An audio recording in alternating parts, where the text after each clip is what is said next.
Download the free Gun Dealio app to your smartphone. Find out about the latest deals and news on guns and gear. Includes the latest Gun Talk podcast and Gun Talk videos. That's Gun Dealio on the App Store and Google Play.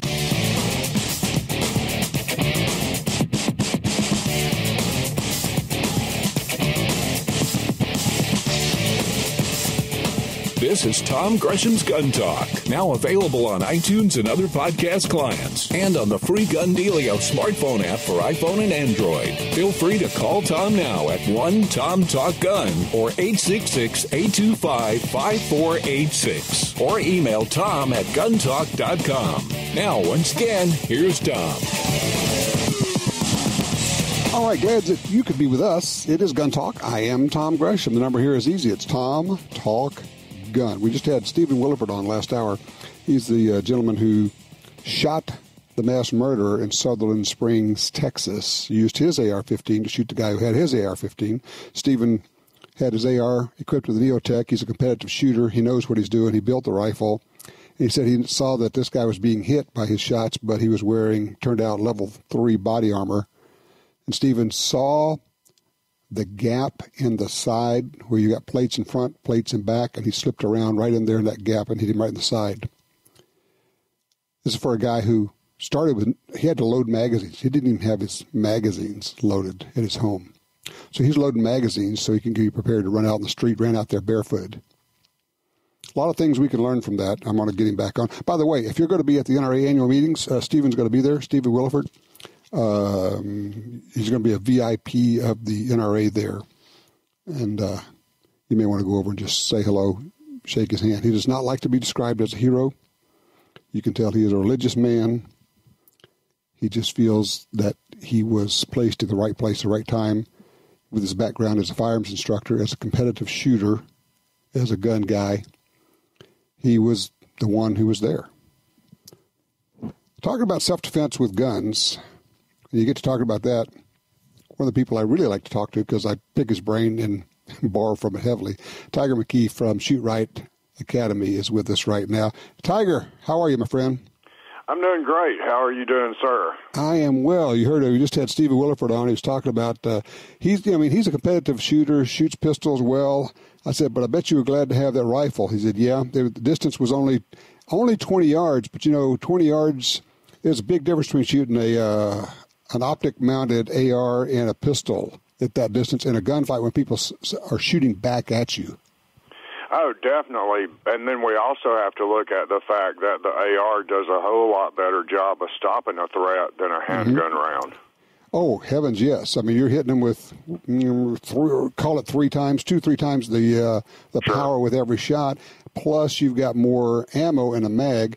One thing he did say, he says, well, trust me, he says, it will never happen again that I don't have loaded bags with me. Right.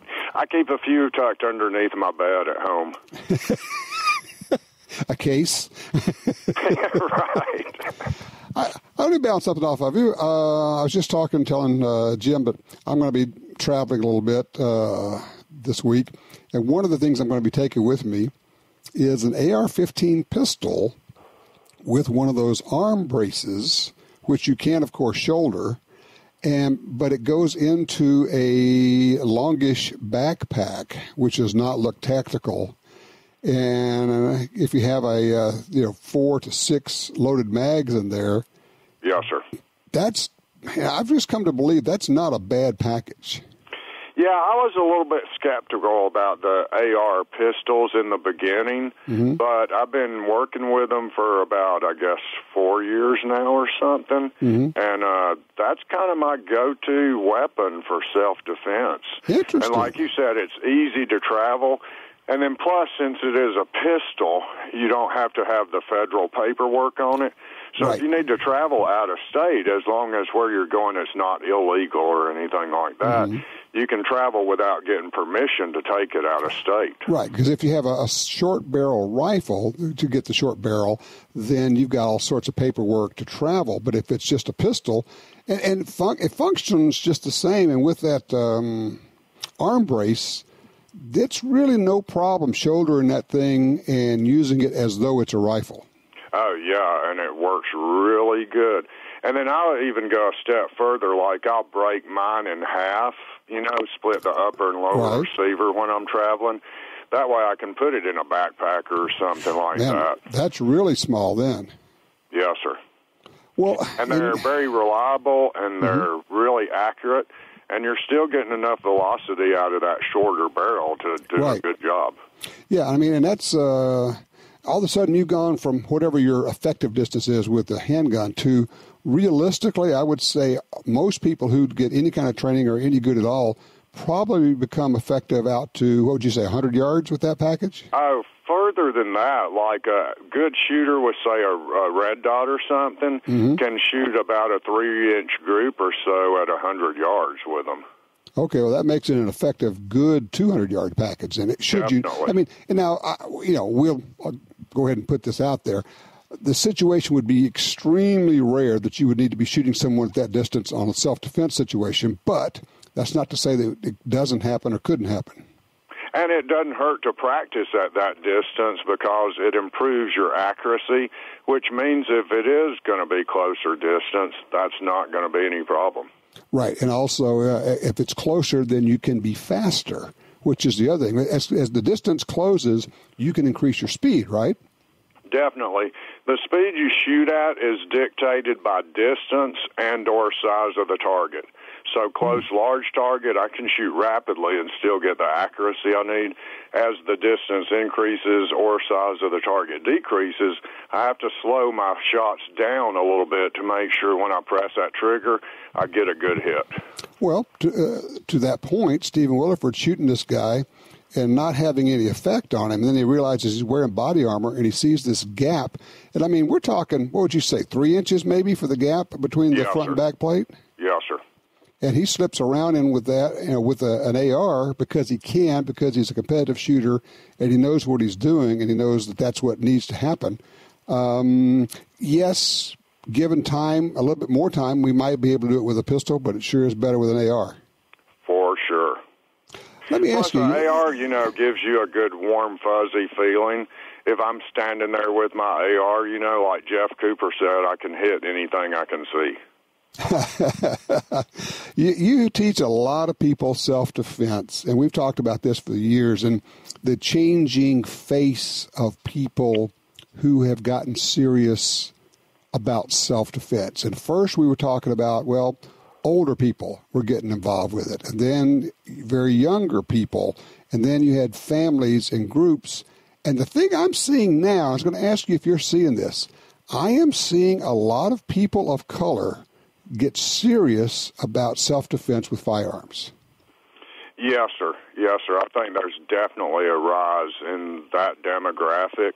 And I'm not really sure why that area hasn't been focused on, from either side, but I think it's a great thing that people are getting more involved. And, like the NRA, it's one of the only real organizations that represents people from every cultural, economic, part of our society. Yeah, I mean, everybody, white, brown, black, polka dot, I don't care, man, woman, old, young, gay, straight, doesn't matter. If you believe in rights, we're with you and we'll help you and we'll train you.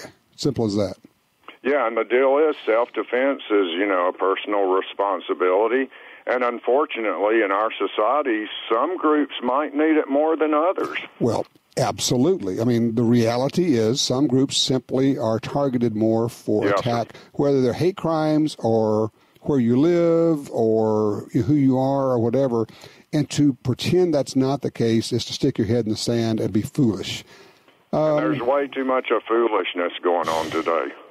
So, okay, you're kind of a heavy thinker on this. Why do some people simply not want to think about the fact that there's a need for this? Well, if you admit that, then you have to admit there are evil people out there.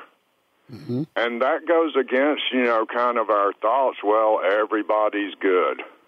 And the fact is, no, there's pure evil people out there that want to do you harm. And then also there's a lot of responsibility that goes with learning how to defend yourself. I mean, it's like a life change. And I don't think a lot of people are willing to invest that time and energy and the discipline required to do that.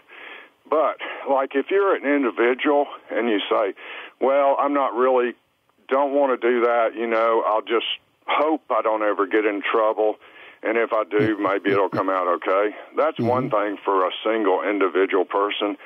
But if you have people that are dependent on you taking care of them, wives, husbands, children, grandkids, friends, family, then it's your responsibility to be able to provide for them. That means take care of the automobiles so they don't break down on the road, get them good home, food, you know, all those.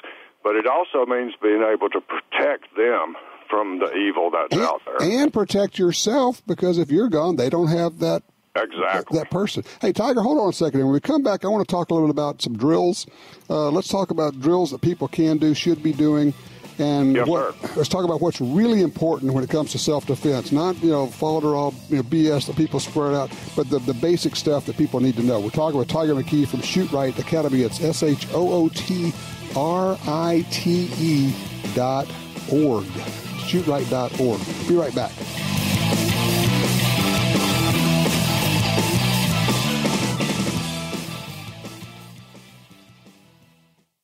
Face it, sometimes more is better. That's the idea behind the double-stack, full-capacity pistols from Springfield Armory. From the groundbreaking XD to the ergonomic XDM to the latest refinements in the XD Mod 2 series, you can get subcompact, midsize, and full-size pistols in 9, 40, and 45.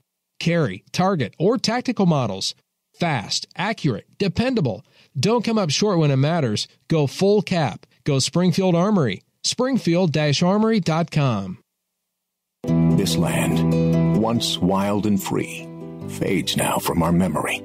But I remember what it was like, what we were like, what we are capable of when we band together. Perhaps more than any other landscape, wetlands embody the life-giving abundance that nature has to offer. And perhaps more than any other organization, Ducks Unlimited is working to ensure that our continent's wetlands not only survive, but thrive for generations well beyond this one. These natural wonders are where waterfowl begin their cycle of life, where the deer and the antelope play, and where we, the people, gather together to see and share what makes the outdoors so great. The time is now to band together with organizations like Ducks Unlimited. The time is now to rescue our wetlands. Laser sights enhance and maintain your accuracy in a time of crisis. Whether you're unbalanced, evading a threat, or engaging from behind cover, a laser sight aids in keeping you on target. Call 800-442-2406 or visit crimsontrace.com for a free copy of our laser training video, The Laser's Edge, and learn more about why Crimson Trace is making laser sights standard equipment.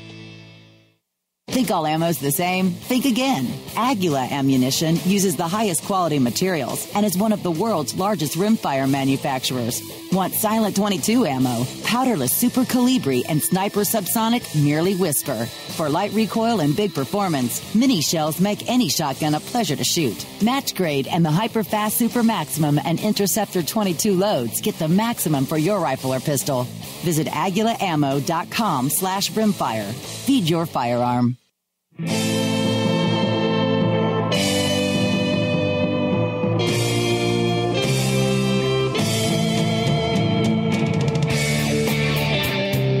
It's always fun having a go-to guy where you can recommend. People say, well, I want to get some training, some firearms training, self-defense. I'd like to take my daughter. I'd like to take my wife. Who should I go to? And every single time that I have recommended Tiger McKee that they go to Shootrite, they contact me later. They go, man, you were right. That was the best training. That was just fabulous. We're talking with Tiger right now. Tiger, first of all, it's I appreciate having you as a friend, but also you are truly one of the great trainers in the country. I appreciate that, especially considering the source coming from you. I'm working on it. It's something I constantly study, research. I study like psychology, how people learn. You have to study, a whole lot of stuff to be able to teach this well. It's the thing is, and I tell people, there are a lot of people who have been law enforcement or have been military or can shoot like crazy, but it doesn't make them teachers. You are a teacher. Clint Smith is a teacher. Before everything else happens, you guys know how to teach stuff. And that's at the core of it. And the fact that you study how to teach speaks volumes about your commitment and what you're doing. And you just connect with people so well. So let me ask you, are you getting more people wanting carbine training these days? Yes, sir. That's been an increasing part of our training. We've always done a lot of carbine work. It's one of my favorite weapons for sure. Mm-hmm. But we're getting more and more people coming in for training with that.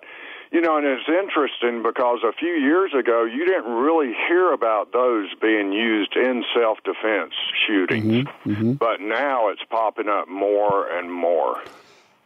Yeah, it is. And people have kind of awakened to the idea that, one, it's just a good tool, and two, there are situations where you would be greatly enhanced. Your position would be much enhanced by having a carbine, an AR-15, if you will, or any other carbine, frankly, as opposed to a handgun. Not to say, generally, as we said, we carry handguns because a lot of times we just can't carry an AR-15 around. So we need to know how to use both of them. So give me 2 or 3 drills that you give people to say, look, this is the takeaway. This is the simple stuff. Because at its core, I think you'd agree with me, we've talked about this, the basics are all there is. Yes, sir. It's all about the fundamentals and the ability to apply those fundamental skills regardless of what the circumstances are. Right. And so, like always, you want to focus on marksmanship, but it's not just bullseye marksmanship. It would be working what we would call combative marksmanship. So one of the things you need to be working on probably is the ability to shoot while you're moving. So you need to be able to move smoothly and shoot accurately, but also engaging different zones of the body. So, if I'm putting shots into the chest and that's not working, the pelvis is a good alternative. Mm-hmm. Or I might have to slow everything down and try to make a surgical shot on the head because that's all I can see, or I need immediate incapacitation. So what you want to do is work on different drills with different size targets at different distances, so no matter what the situation, you can put the hit where it needs to go. Don't just stand there and keep putting shots into cardboard from 7 yards over and over again then. Yes, sir. And don't just concentrate on shooting tiny groups, because reality is the target's probably going to be moving, you're probably going to be moving, and things will be less than ideal. So, shooting tiny groups works on the fundamentals, mm-hmm. but we're talking about the fundamentals of being able to shoot while you're moving, using cover, the threat's moving, there may be multiple threats, that type situation. My wife was in a self-defense class. She'd been through class with Clint. She was taking one with Kay Bitchlick, and I loved it because my wife's a pretty good shot. She's sitting there just drilling small groups. She's just, tearing it up. And Kay walks behind her. She says, "That's very good. Now shoot faster." Exactly. What you want to do is work on drills where you're getting a balance between speed and accuracy. Mm-hmm. I'm shooting as fast as I can. I'm not a real fan of the word fast, but right. as quickly as possible. And I'm still maintaining the accuracy that I need. So if the group starts to grow too large, slow the speed down. If the mm-hmm. group gets too small, speed it up just a little bit. Okay. The idea that the groups can be too small is strange to some people, but if it's too small, what it means is you now have the ability to speed up and still be effective in a self-defense situation. Yes, sir, exactly. Okay. All right, so we're going to between speed and accuracy. Right. So we're going to do drills at different distances. We're going to be moving forward, moving backwards, moving sideways. And that's where, and I'm just going to jump right in here, that's where training with a good trainer helps you, because you may not actually know how to move. You may not know how to go heel, toe, toe, heel, how to move the side. And if you do it wrong, especially if you start getting cross-legged, you could fall down. And that's a dangerous thing to happen on a live range. Oh, and it's, not a good feeling in a fight if you fall down. Yeah. A lot of these techniques that we use to fight efficiently with firearms, safely and efficiently, are completely against our natural instincts. Like, we're not designed to have explosions going off in our hand. Even though it's a controlled explosion, there is nothing natural about it. Moving in response to danger goes against every natural instinct we have. We want to freeze and try to get all the details of what's going on before we move. You don't have that much time. We need to move with a good, stable, fluid movement so we're maintaining stability so we can shoot if we need to. Our instinct when we decide to fight is to root to the ground to fight. We're made to fight with parts of our body, rocks, clubs, knives. Those are more instinctual weapons. Very little about firearms is instinctual or natural. So I know when we train with you, a lot of what you do is when you draw, you step. When you draw, you start moving. I mean, once you get past the basics, it's, okay, if we're in a gunfight, we need to be moving. Yeah, moving is one of the best ways to force the threat to react to you. We may be reacting initially because we didn't start the fight, but then as soon as possible, we have to start making the threat react to us. It would be the OODA loop. Right, Boyd, the OODA loop, exactly right. I mean, this is the kind of stuff that you think about that good trainers work on, and you've developed ways of teaching it. I would encourage people. We have our video that we did with you. It's called Fighting with the 1911, but it's really about gunfighting. It's available at shopguntalk.com. Also, your great book, The Book of Two Guns. I recommend it highly to everyone. It's basically about fighting with an AR and with a pistol. It's specific to the 1911, but it works for everything else. And your website, again, is Shootrite, SHOOTRITE.org. Are you still doing, I know you're still doing the private lessons, all of that. So basically, I just need to contact you to get on board in one of your classes or private lessons, right? Yes, sir. Get a hold of me, and we'll take care of them. Thank you, Tiger McKee. Thank you so much. One of the really good trainers out there. Appreciate it. Our number is 866-TALK-GUN or Tom Talk Gun. Coming up, more guests, inspirational guests at this point, I guarantee you. I'm Tom Gresham. This is Gun Talk.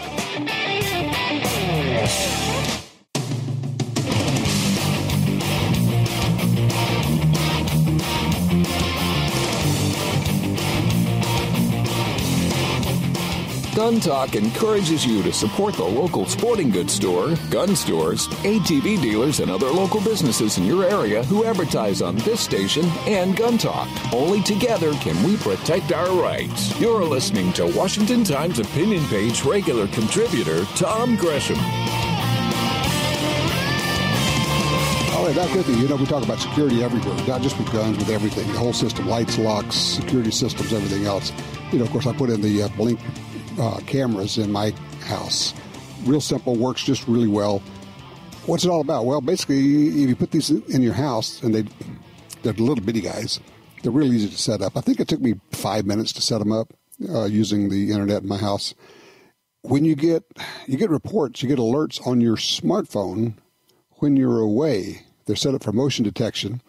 And if something moves out there, something comes in your house, something in the backyard, or somebody's just delivering a package, for heaven's sakes, you get an alert, and you get to see the pictures. You get to watch the video of what's going on. If somebody's breaking into your house, you can call the cops. Even if you're not there, you get these alerts. It's Blink is the name of the company.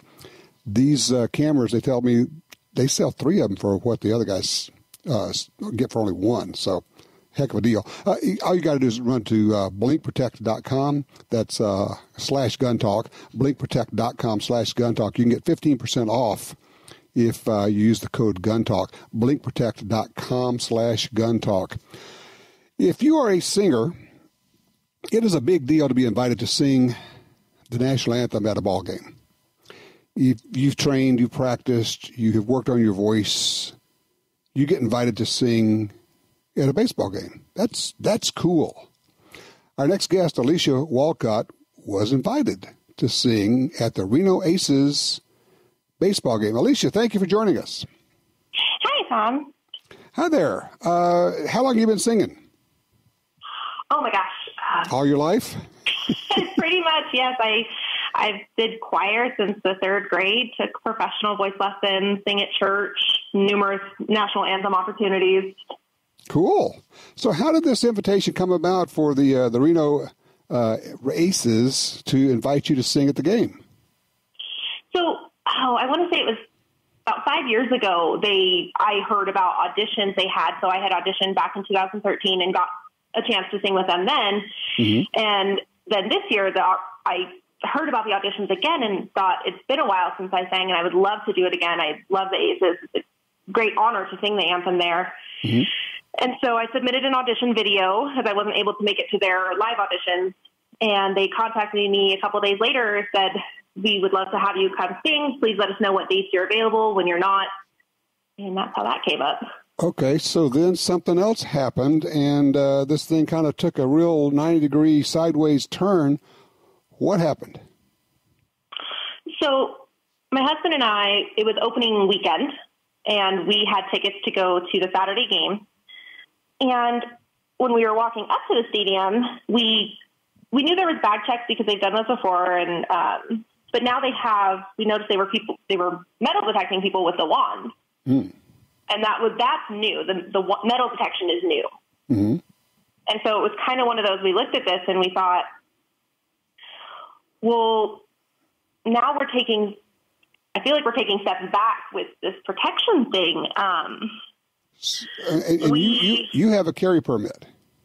Yes, my husband and I both have our concealed carry permits. We both took the class last year. And so it was one of those, we weren't terrified. I don't feel I need the gun to sing the anthem to have that ability. Mm-hmm. But it was more of, we feel like the option to carry is being taken away, the option to protect ourselves. And not only that, the option to carry as you go, not just in the game, but as you go to the game through that part of town.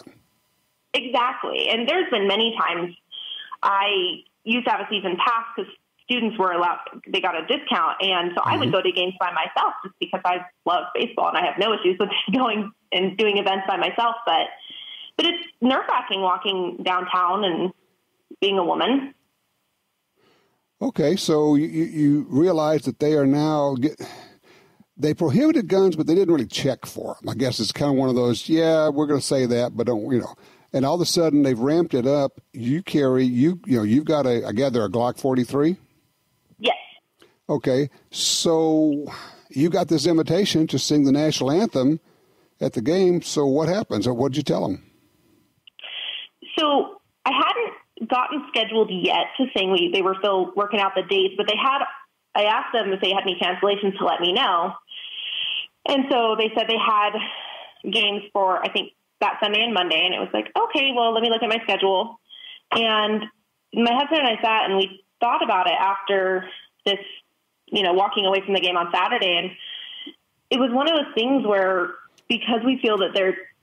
Wait a minute. You went to the game and you didn't go in? You actually turned around and left after you were going?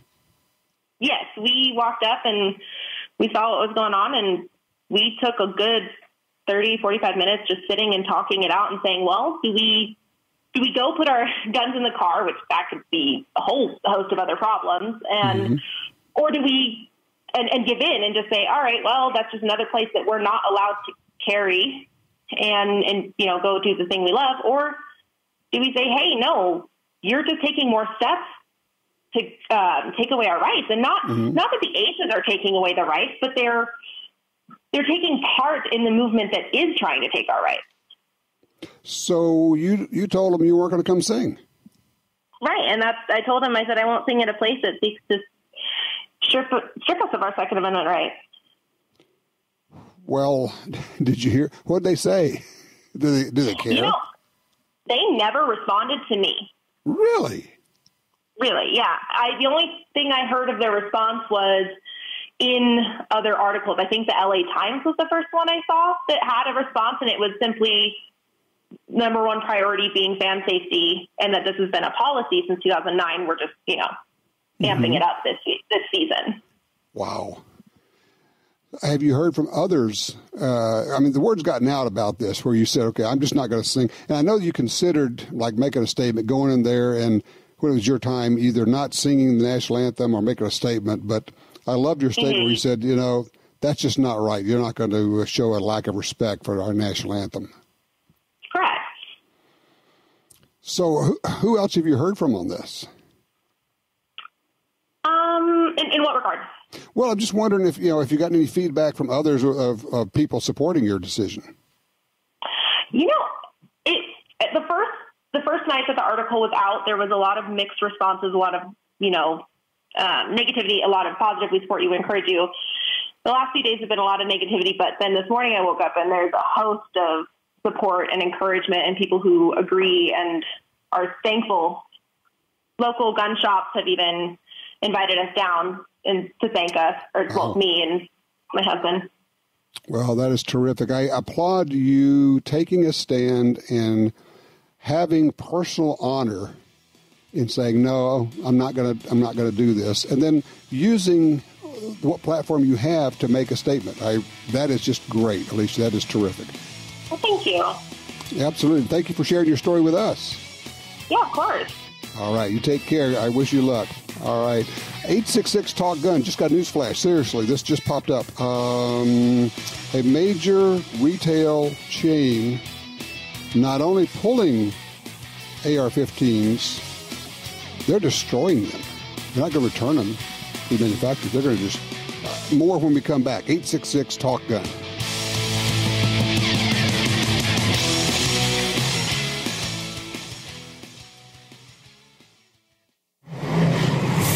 I spy a black pickup truck. Oh, come on. How about something a little easier? Okay, I spy error-free forms, fast ATF processing, a 90-day money-back guarantee, and the largest inventory in the industry. I spy Powered By. That's right. With over 300 Powered By Silencer Shop retailers nationwide, there's always one close by. Is that easy enough for you? Ha! Almost too easy. Demand Powered By. Shop our industry-leading inventory at silencershop.com. Now at LibertySafe.com, you can buy a Liberty Safe at a great price and receive 12 months interest-free payments with 0 down and 0% APR, with some safes as low as $20 a month on approved credit. Peace of mind, lifetime warranty, and in-home delivery service. Go to LibertySafe.com now for 12 months interest-free payments with 0 down and 0% APR. LibertySafe.com. You got your carry permit, and that's good. But you know you could use more training. Get the DVDs, which have what you need. Springfield Armory presents Concealed Carry 1 and Concealed Carry 2 with Bata Group. Learn specific concealed carry skills from Top Gun fighting trainers. Get trained. Be prepared. This really is life and death. ShopGunTalk.com. That's ShopGunTalk.com. Perhaps more than any other landscape, wetlands embody the life-giving abundance that nature has to offer. And perhaps more than any other organization, Ducks Unlimited is working to ensure that our continent's wetlands not only survive, but thrive for generations well beyond this one. The time is now to band together. The time is now to rescue our wetlands.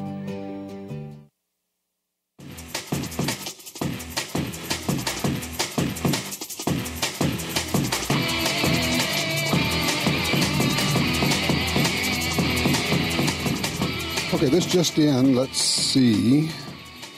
You know, of course, the story at Dick's Sporting Goods. Yeah, no, I'm going to pass up on the obvious opportunity there. Dick's Sporting Goods decided they would not sell what they call assault-style rifles. Usually, they end up returning them to the manufacturers, getting their money back. But this story out of the Pittsburgh Post-Gazette says Dick's Sporting Goods will destroy these rifles pulled from their shelves. Said when Dick's Sporting Goods said it would no longer sell modern sporting rifles at its Field & Stream stores, following the Valentine's Day shooting at the Parkland, Florida high school. One question is, what would happen to the unsold firearms in its inventory? It says typically a retailer can return that merchandise. Quote, we are in the process of destroying all firearms and accessories that are no longer for sale as a result of our February 28th policy change, a spokeswoman told the Pittsburgh Post-Gazette. We are destroying the firearms in accordance with federal guidelines and regulations. Interesting. This falls squarely in the category of virtue signaling. If you're not familiar with the term, basically it is a pejorative term. It's Wikipedia says virtue signaling is the conspicuous expression of moral values done primarily with the intent of enhancing standing within a social group. Virtue signaling. A conspicuous expression of moral values done primarily with the intent of enhancing standing within a social group. Dick's Sporting Goods and their Field & Stream stores are dead to me. Done. Gone. Don't exist. Interesting. Now look, if they paid for them, they could destroy them. Their deal. But the thing is, you don't have to destroy them. If you decide we're just not going to sell, I mean, you're not making, it's not a situation where you say, well, we're just going to have fewer ARs in the world. No, they're making them every day. And it's, after all, just a rifle. Just a rifle, okay? Man. Line 3, Matthew's with us out of northern Minnesota. Hey, Matthew, you're on Gun Talk. Hey, Tom, I had heard you talk about the Blink security camera system there a little bit ago. Uh-huh. I decided to let you and the rest of the listeners know that a few months back we had a burglary. I'm a deputy up here, and we had a burglary where the guy was about 500 miles away from home. The cameras alerted his phone. He called 911 where he was at. They managed to transfer the call up here to where we were able to get to the home and actually catch the burglars in the act, and they had already loaded up 2 of his firearms into their vehicle. So, holy cow! So he had worth the money. He had the Blink camera system. He got the notification, called 911 at a different location. They hooked him up to the 911 at his home location. They got the cops out and caught him in the act. Yes, sir. That is astounding. I mean, that's how it's supposed to work. And it makes sense, but I am just delighted to hear that it works so well. Saved his gun, saved his possessions, and also got the bad guys off the street. Yeah, and I mean they're crystal clear. I mean you can, everybody talks about how clear Target cameras are, and these things are by far 10 times clearer than most professional ones that I've seen. So if you're a guy like me who's got a lot of firearms and like he did. They're definitely worth the money to get. Yeah, and honestly, they're not pricey. They really are not. But more than that. Now, I like to tinker with stuff, but there are some things that I just think this is going to be a pain. It was so easy to set up. I mean, it's kind of like, okay, if I can do it, anybody can do it. That is a great range report, if you will. Thank you, Matthew. That is a terrific info. I like to hear that the folks we're doing business with have good products and they're actually being used. Back to this thing with Dick's. Okay, great. They can do what they want to do. It's just nuts. But what they're trying to do, and here's the thing. This is why it's important to talk about it. It's because what they're trying to do is send a signal that it is right to destroy guns. It is wrong to sell or for you to own these rifles. They're just rifles. They're just rifles. Design's been around for more than 100 years. Teddy Roosevelt used the same action, semi-automatic rifle to hunt with 100 years ago, but now somehow they're bad. Why is that? Well, it's called virtue signaling, thus ensuring their place with the left.